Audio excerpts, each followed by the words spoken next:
Hello दोस्तों, मैं प्रभास कुमार सबका स्वागत करता हूँ आपके अपने चैनल D2R स्टडी में। आज मैं फ्रेंड्स इस वीडियो में आप सबको बताना तो हीट के लेवल 30 महत्वपूर्ण सवालों को। जी हाँ फ्रेंड्स, उसमें जो चैप्टर है फ्रेंड्स उसका 30 महत्वपूर्ण सवालों बताने वाला हूँ, जो फ्रेंड्स आपके लिए बहुत ही इंपॉर्टेंट है, क्योंकि हर बार एग्जाम से सवाल आते रहते हैं, टॉपिक से सवाल आते रहते हैं। इसलिए मैं 30 जो महत्वपूर्ण सिलेक्टिव प्रश्नों को लिया हूँ, जो कि एग्जाम में कहीं पूछे गए हैं और रिपीट भी किए गए। इस सारे प्रश्नों को देखिएगा, आराम से समझेंगे। तो समझना क्लियर करना तो वीडियो को अंत देखते रहेगा। वीडियो अच्छा लगा तो लाइक कर दीजिएगा, और कुछ वीडियो सीखेगा तो प्लीज चैनल को सब्सक्राइब कर दीजिएगा। चलिए शुरुआत करते हैं आज की क्लास को। तो जैसा कि यहाँ पे फ्रेंड्स देख रहे हैं कि मैं 17 प्रश्नों को लिया हूँ, 13 प्रश्न और ही मैं इसी वीडियो में लूंगा, ठीक है, इसको समझाने के बाद। चलिए देखते हैं आराम आराम से। जैसा कि इससे पहले तो तुम्हें सारे जो इंपॉर्टेंट चैप्टर का मैं MCQ खत्म कर रहा था, इसको भी सीरीज चल रहा है, उसी प्रकार से इसको भी आज खत्म करेंगे, ठीक है। तो समझिएगा आराम आराम से, बहुत इंपॉर्टेंट है, एग्जाम में आ सकता है, ठीक है। कोई भी एग्जाम देना है, SSC, NDA, railway, air force, navy, कोई भी एग्जाम दे रहा है, जहां जो साइंस का सिलेबस हो तो वहां भी आ सकता है, ठीक है। चलिए, तो सबसे पहला प्रश्न को पढ़ा क्या कहता है। प्रश्न क्या है कि जल की विशिष्ट उष्मा होती है। जल का जो वाटर होता है उसका विशिष्ट उष्मा सबसे बताना आपको। तो फ्रेंड्स हम सब जानते हैं कि जो जल का विशिष्ट उष्मा सबसे ज्यादा होता है, सबसे ज्यादा किसका होता है, जल का ही होता है विशिष्ट उष्मा। बट उसका कितना होता है ये आपसे एक्यूरेट पूछ दिया। पहले पूछा था कि किसका ज्यादा होता है, बट एग्जाम में अब पूछा जा रहा है कि किसका कितना होता है। तो फ्रेंड्स इसका तो होता है 4180 डिग्री सेल्सियस होता है। क्या होता है ये याद करिएगा, इसको डाटा को याद कर लीजिएगा, ठीक है। ऐसे बहुत सारा है, सबका याद मत करिएगा, आप जल का याद कर लीजिए, ठीक है, एग्जाम में आ जाएगा। जल का क्या होता है 4180 डिग्री सेल्सियस, ये NCERT के अनुसार है, या कहीं कहीं बुक में जो है ना 4200 डिग्री सेल्सियस लिखता है, ठीक है। यहाँ पे क्या जूल पर केल्विन होगा ना, 4180 जूल पर केल्विन हो जाएगा, ठीक है। डिग्री सेल्सियस नहीं होगा, यहाँ पे जूल पर केल्विन, और यहाँ पे क्या जाएगा 4200। यहाँ पे क्या लगेगा कि विशिष्ट उष्मा का आपको है, यहाँ पे ऐसा ही मात्रा उसको लिखना पड़ जाएगा, ठीक है। यहाँ पे आपको लिखना पड़ेगा जूल पर केजी, क्योंकि हम सब जानते हैं कि विशिष्ट उष्मा का ऐसा मात्रा क्या होता है, जूल पर केजी होता है। और एक गुप्त उष्मा था, गुप्त उष्मा का जूल पर केल्विन होता है, ठीक है। तो थोड़ा ऐसा मात्रा में थोड़ा सा याद कर लीजिएगा। ऐसा मात्रा सब कुछ आपको डाटा में याद कर लीजिए, 42 से 4180। चलिए आगे बढ़ते हैं। सेकंड नंबर प्रश्न क्या बोल रहा है कि सूर्य का ताप किससे मापा जाता है। देखिए टेम्परेचर मान लीजिए बहुत बहुत दूर दूर तक वस्तु है, उसको हम लोग टेम्परेचर को कैसे माप करेंगे कि आप सब जानते हैं कि सूर्य के सतह का तापमान इतना 1000 डिग्री सेल्सियस होता है, 6000, 3000 ऐसे बढ़े ना, कि सूर्य के सतह का तापमान कितना होता है 6000 बढ़ जाता है, ठीक है। तो 6000 डिग्री सेल्सियस होता है, वो कैसे होता है, तो वहां पे कैसे मापते हैं हम लोग, मापते हैं वहां पे पायरोमीटर से। पायरोमीटर क्या होता है कि यंत्र होता है, उसकी तरफ माप लेते हैं हम लोग उसका टेम्परेचर कितना होता है। बहुत सारा ग्रह है, ठीक है, जिसका मापा जाता है कि उसका टेम्परेचर कितना है। तो ये हम लोग मापते हैं किसे, पायरोमीटर से। इसका नाम क्या है, पायरोमीटर। पायरोमीटर यंत्र से मापते हैं। अगला थर्ड नंबर, किसकी उष्मीय चालकता सबसे अधिक होती है। तो फिर देखिए हम लोग सब जानते हैं कि चालकता तो होता है चांदी का, बट यहाँ पे एक नया कंडीशन है उष्मीय चालकता। तो वो घबराना नहीं है, चालकता भी चांदी का ही ज्यादा होता है, और उष्मीय चालकता भी, हीट कंडक्टिविटी भी सबसे ज्यादा किसका होता है, आपको चांदी का ही होता है, ठीक है। उष्मीय चालकता किसका, चांदी का होता है। मैं इसका आंसर क्या डाल दूंगा, चांदी का, ठीक है, इजी। चांदी का उसमें चालकता से ज्यादा होता है, ठीक है। और उसमें चालकता कैसा मतलब पता क्या होता है, वाट पर मीटर केल्विन, याद रखिएगा, वाट पर मीटर केल्विन इसका ऐसा यूनिट होता है, ठीक है, या जूल पर सेकंड पर मीटर केल्विन इसको बोल सकते हैं। चौथा नंबर क्या प्रश्न बोला कि जल का आयतन किस ताप पर न्यूनतम होता है। देखिए जल का आयतन यानी कि वॉल्यूम सबसे कम हो, किस ताप पर कम होगा, तो फ्रेंड्स 4 डिग्री सेल्सियस याद रखिएगा। इसका आंसर मैं थोड़ा सा मैं रुक के थोड़ा सा पॉज अच्छा से आपको बताता हूँ, यहाँ पे बहुत इंपॉर्टेंट बात बताता हूँ। जल का जो आयतन ना न्यूनतम 4 डिग्री सेल्सियस पे होता है, और फ्रेंड्स जल का जो घनत्व जो ना सबसे ज्यादा 4 डिग्री सेल्सियस पे ही होता है, याद रखिएगा। देखिए जल के केस में ना बहुत ही एक एक्सेप्शन आता है, जल का जो घनत्व जो होता है ना 0 से 4 के बीच में बढ़ने लगता है, याद रखिएगा, और 4 के बाद घटने लगता है, और 0 से 4 के बीच में ना इसका आयतन नहीं घटने लगता है, याद रखिएगा। 0 से 4 जाइएगा तो घनत्व बढ़ेगा और आयतन घटेगा, ठीक है। अगला 5वां नंबर, इसी कारण फ्रेंड्स जो बड़ा जो ठंडा प्रदेश होता है वहां पे झील के अंदर ना जीव जंतु जीवित रहते हैं, इसी कारण से। तो ठंडा ज्यादा होने के कारण जीव जंतु जितने भी रहेंगे समुद्र के अंदर या झील के अंदर उसे मर जाएंगे, बर्फ जम जाएगा, बट जमता नहीं है अंदर, ठीक है, इसी कारण से। अगला बर्फ पर दाब बढ़ने से उसका गलनांक क्या होता है। मान लीजिए बर्फ में लिया हूं, आइस है, उस आइस में प्रेशर को बढ़ा रहा हूं, तो उसका जो गलनांक होगा, गलनांक मतलब क्या होता है, melting point, MP melting point, ठीक है। मध्य प्रदेश नहीं, मेल्टिंग पॉइंट वो क्या होगा, घट जाएगा। दाब जब बढ़ेगा ना तो उसका मेल्टिंग पॉइंट घट जाता है, याद रखिएगा। ये सब आपको पूछेगा, आपका ऑप्शन दे देगा घट जाएगा कि बढ़ जाएगा, तो घट जाएगा। मैं इसे क्या दूंगा, दाब बढ़ पर दाब बढ़ाने से उसका गलनांक क्या जाएगा, घट जाएगा। और वही हमसे जानते हैं कि क्वथनांक क्या होता है, बढ़ता है। क्वथनांक बढ़ता है बट दाब गलनांक घटता है। अगला 6ठा नंबर, शीत ऋतुओं में पहाड़ों पर पाइपलाइनें क्यों फटती। देखिए बहुत बड़ा ठंडा जो प्रदेश में जाइएगा ना तो वहां पे क्या होगा ना, बड़ा बड़ा जो ठंडे में क्या होता है ना, घर में जो पाइप के माध्यम से पानी आता है तो पाइप जो है, जो पानी वाला जो पाइप रहता है वो फट जाता है। किसी कारण, तो उसका रीजन फ्रेंड्स ये है क्योंकि पाइप में अंदर पानी रहता है ना, पानी का क्या होता है, घना तो बढ़ जाता है।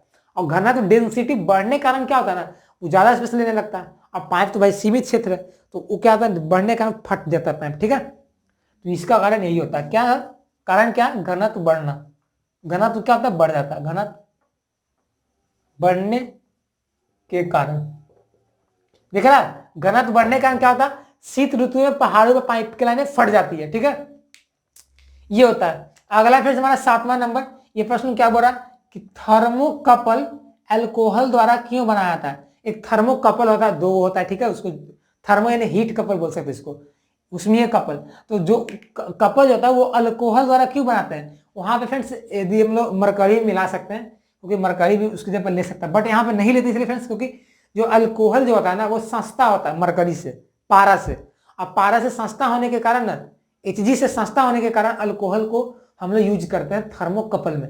यही बहुत बार में सवाल आया हुआ है। ठीक है, हीट का चैप्टर फ्रेंड्स, ये सब सवाल हीट में ही पढ़ना आपको। ठीक है, मैं क्या लिखूंगा, अल्कोहल, अल्कोहल पारा से सस्ता है, अल्कोहल पारा से सस्ता है, इसलिए क्या होता है हम लोग थर्मोकपल में किसका यूज करते हैं, अल्कोहल का। बहुत सारे पूछेगा एग्जाम में कि थर्मोकपल में किसका प्रयोग करते हैं, तो अल्कोहल का करते हैं, ना कि वाटर का। अगला 8वां नंबर, पृथ्वी किस विधि द्वारा गर्म होता है। देखिए मैं तो बता दूं कि गर्म होने का ना उष्मीय संचलन का 3 मेथड होता है। एक चालन होता है, एक आपका चालन विधि होता है, एक आपका विकिरण विधि होता है और एक आपका संवहन विधि होता है। बट जो पृथ्वी जो गर्म होता है सन से, वो होता है फ्रेंड्स विकिरण विधि द्वारा। क्यों होता है, क्योंकि विकिरण इसलिए होता है क्योंकि सूर्य और पृथ्वी के बीच में कोई माध्यम ही नहीं है, मीडियम ही नहीं है। अब मीडियम है ही नहीं तो कैसे उसमें जाएगा, उसका माध्यम नहीं मिल रहा है। तो इसलिए क्या होता है, विकिरण विधि होता है, रेडिएशन मेथड से होता है। विकिरण विधि द्वारा क्या होता है, हम लोग का जो पृथ्वी है, अर्थ है, वो गर्म होता है, हीट होता है। ठीक है, अगला 9वां नंबर, ताप बढ़ने पर अधिकतर पदार्थों का उष्मा क्या होता है या विशिष्ट उष्मा क्या होता है, बढ़ जाता है, याद रखिए। फिर ताप दोस्तों देखिए, ताप और उष्मा देखा जाए ना तो बहुत डिफरेंस दोनों में है। ठीक है, कभी आप टेम्परेचर को हीट मत समझिएगा, तुम्हारा डिफरेंस इसमें। ठीक है, अगला दोस्तों 10वां नंबर, मानव शरीर का तापमान समानता होता है, ये पूछा गया एग्जाम में सवाल, ये भी इंपॉर्टेंट है, याद कर लीजिएगा इसको। मानव जो शरीर होता है, हम लोग का शरीर का तापमान कितना होता है, टेम्परेचर कितना होता है, तो याद कर लीजिएगा 37 डिग्री सेल्सियस होता है। और इसको फ़ारेनहाइट में देखा जाए तो 98.6 डिग्री फ़ारेनहाइट होता है। क्या होता है, ये 8 है। ठीक है, ये 8 है। ठीक है, इसको 8 समझिएगा। 98.6 डिग्री फ़ारेनहाइट और 37 डिग्री से क्या होता है, तापमान हम लोग का शरीर का जनरली भी कमरे के ताप। अगला फ्रेंड्स 11 नंबर, किसी वस्तु का ताप किसका सूचक है। हम लोग किसी वस्तु का टेम्परेचर बोलता है कि उसका टेम्परेचर इतना है, इसका इतना, तो उसको कहने का मतलब क्या होता है, तो उसको कहने का मतलब ये होता है फ्रेंड्स, जो पदार्थ है ना उसके अंदर जो अणु होते हैं, अणु जो पाए जाते हैं, उस अणु का औसत गतिज ऊर्जा से उसका होता है। ठीक है, उस अणु का औसत गतिज ऊर्जा का मतलब होता है ताप, टेम्परेचर। टेम्परेचर का मतलब ये होता है किसी पदार्थ के अणुओं की औसत गतिज ऊर्जा, उसका गतिज बढ़ेगा तो टेम्परेचर ही बढ़ जाएगा, घटेगा तो घट। ठीक है, तो यहां पर क्या डालूंगा मैं, अणुओं की, जो पदार्थ है वो पदार्थ के अणुओं के जो औसत गति, एवरेज काइनेटिक एनर्जी, औसत गतिज ऊर्जा। ठीक है, टेम्परेचर का मतलब क्या होता है, उसके अणुओं की औसत गतिज ऊर्जा होती है, इसका मतलब होता है। ठीक है, वो किसी का अणु को काइनेटिक एनर्जी बढ़ जाएगा ना, मान लीजिए अंदर ज्यादा टकराने लगेगा अणु एक दूसरे से, तो टेम्परेचर बढ़ जाएगा। अगला 12 नंबर, बोलोमीटर एक यंत्र है जो मापता है, बोलोमीटर एक यंत्र है जो मापता है, तो फ्रेंड्स ये क्या मापता है, तो ये फ्रेंड्स मापता है क्या, बोलोमीटर क्या मापता है तो ये पूर्ण विकिरण, विकिरण को मापता है, विकिरण को होता है। ठीक है, ये क्या होता है, पूर्ण विकिरण तापमापी होता है। ठीक है, उसमें विकिरण को ये मापता है। उसमें विकिरण को क्या मापता है? बोलोमीटर। कियन से इस वाले आते थे इंस्ट्रूमेंट से, किस इंस्ट्रूमेंट का क्या कार्य होता है? तो बोलोमीटर जो इंस्ट्रूमेंट है उससे क्या करता है? वो हीट जो होता है रेडिएशन को मापता है, उष्मीय विकिरण को मापता है। ठीक है, अगला फ्रेंड्स हमारा उष्मीय संचरण के कितने विधि होते हैं? देखिए हाँ सवाल यहाँ ही गया, यानी उष्मा का संचरण कितने विधि से हो सकता है? तो 3 मेथड, चालन विधि, संवहन विधि और विकिरण विधि। ठीक है, तो मैं यहाँ पे लिख देता हूं 3।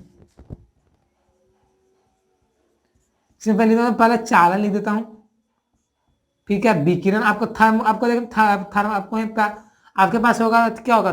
थर्मस होता है, तो उसमें ये प्रोसेस आता है। ठीक है, मैं यहाँ पे क्या डालूंगा? संवहन। ठीक है, चालन विकिरण संवहन विधि द्वारा क्या होता है? उष्मा का संचरण होता है। 3 प्रोसेस। अगला 14 नंबर फ्रेंड्स हमारा, केल्विन मान में मानव शरीर का ताप कितना होता है? देखिए हम तो मैं ही बता दिया था कि सेल्सियस में 37 होता है और फ़ारेनहाइट में 98.6 होता है, बट यहाँ पे पूछा जा रहा सवाल है, वीजा में पूछा हुआ है केल्विन में, खास आपको बोला है कि केल्विन बताओ। तो फ्रेंड्स क्या होता है? केल्विन क्या होता है? 270 प्लस सी होता है, यानी कि 270 में यदि सेल्सियस वाला जोड़ देंगे मान, तुम्हारा केल्विन में आ जाएगा। तो 273 में 37 जो कितना जाएगा? 300 आ जाएगा।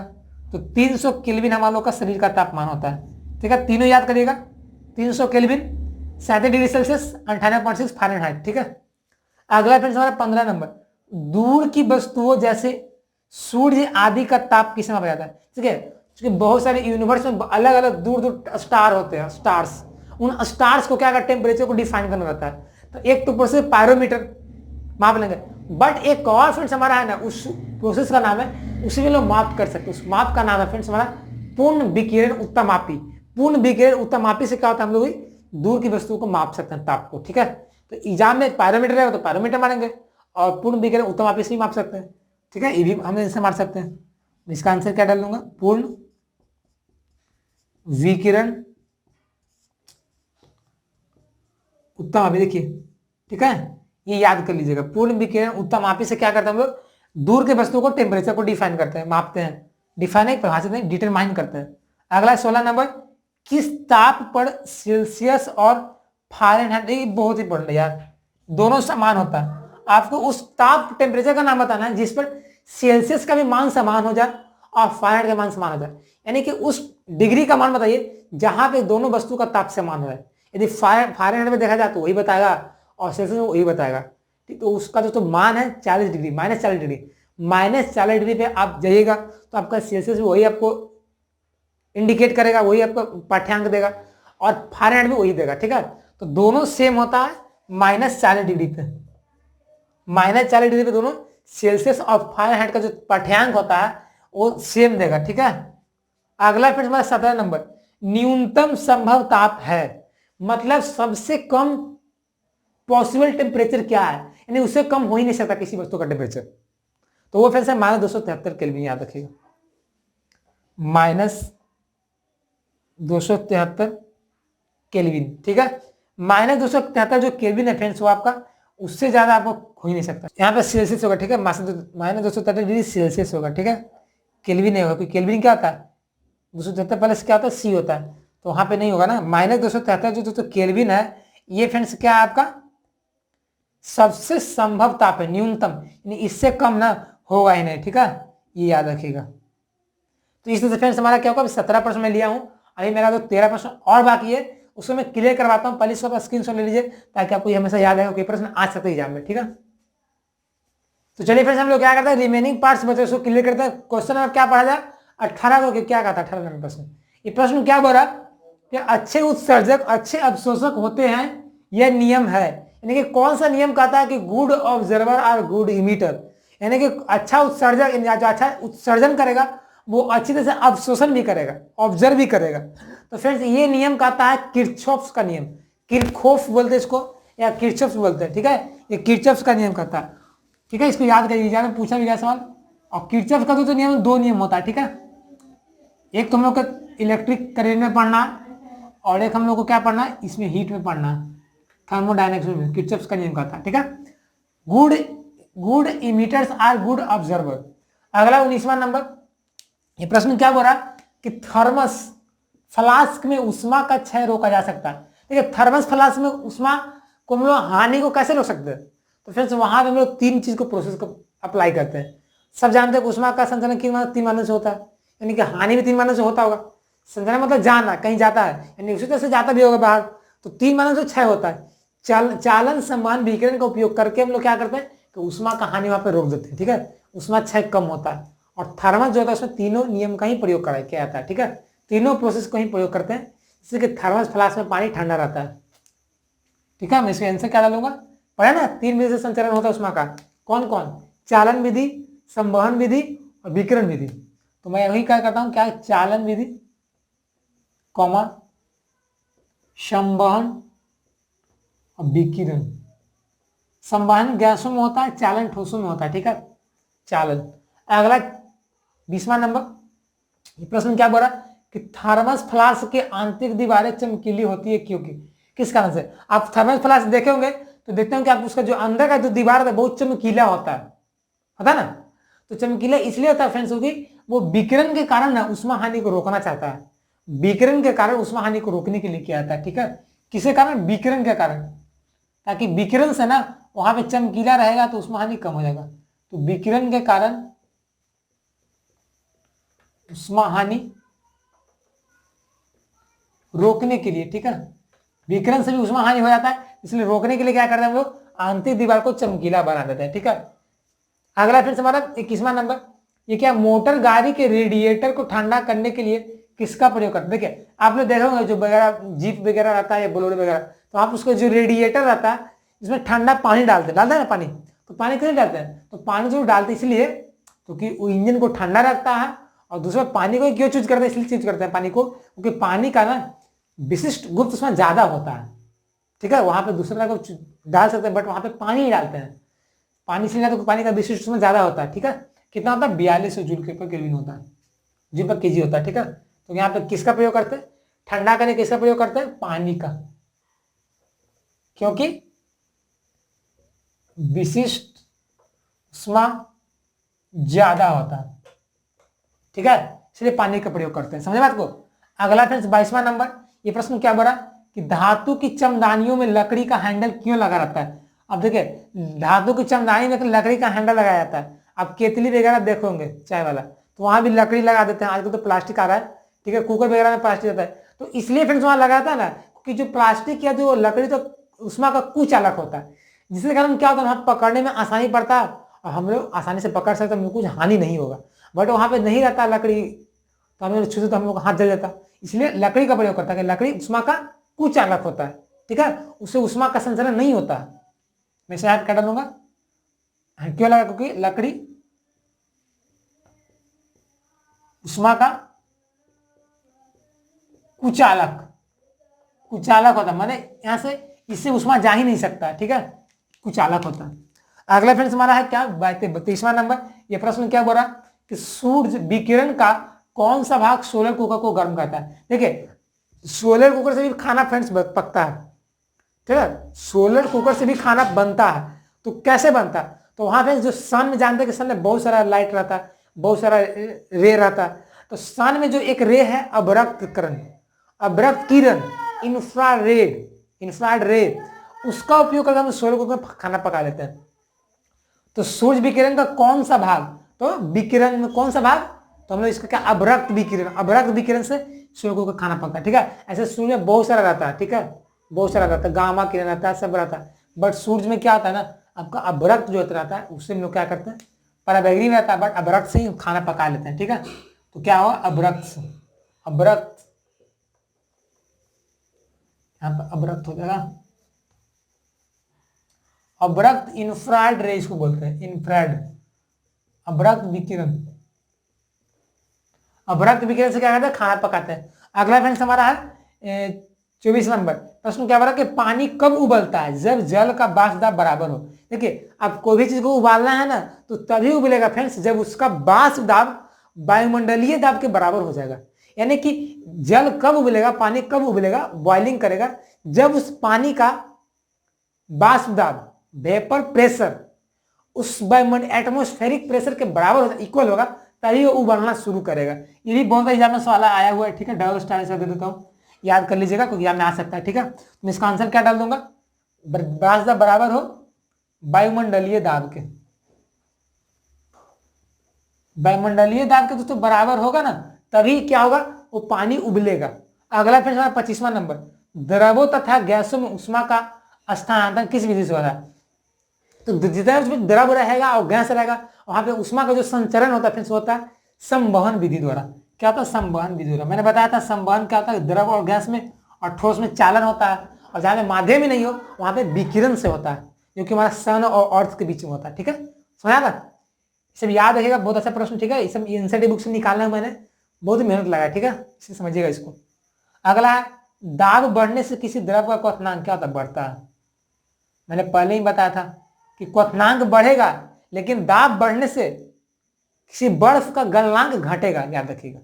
अगला 27वां नंबर, उष्मा का ऐसा मात्रक क्या होता है? बहुत इंपॉर्टेंट, याद कर लीजिएगा। तो फ्रेंड्स उष्मा का ऐसा मात्रक, आपका ऊर्जा का ऐसा मात्रक, तीनों का सेम होता है, कार्य का भी सेम होता है। ये क्या होता है? जूल होता है, जूल। क्या होता है? जूल होता है। जूल क्या होता है? ऐसा मात्रक होता है। अगला 28 नंबर, ये क्या?